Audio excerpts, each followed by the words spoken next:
রাত তখন 1:17।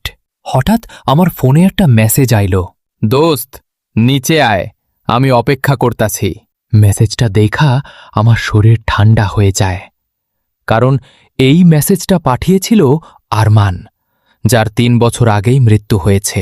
ভয় আর কৌতূহলের মধ্যে আমি নিচে নামলাম। রাস্তাটা সেদিন পুরো ফাঁকা ছিল, চারদিকে শুধু ঠান্ডা হাওয়া আর অদ্ভুত নীরবতা।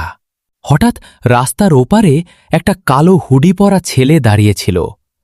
সে ধীরে ধীরে বলল, তুই এখনো ওই রাতের কথা কাউকে বলিসনি, তাই না? আমার হাত পা কাঁপতে শুরু করল, কারণ সেদিন ওটা কোনো অ্যাক্সিডেন্ট ছিল না। আমরা দুজন মিলে আরমানকে ব্রিজ থেকে ধাক্কা মেরে ফেলে দিয়েছিলাম। আমি ভয়ে দৌড়াতে শুরু করলাম, কিন্তু প্রতিটা গলির মোড়ে একই কালো হুডি পরা ছেলেটাকে দেখতে পাচ্ছিলাম।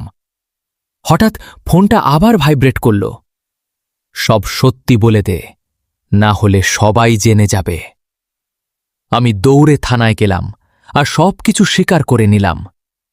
পুলিশ আমাকে নিয়ে সেই ব্রিজে গেল, কিন্তু সেখানে কেউ ছিল না, শুধু একটা পুরনো ফোন পড়েছিল। ফোনটার ওয়ালপেপারে আমি আর আরমান একসাথে হাসছিলাম।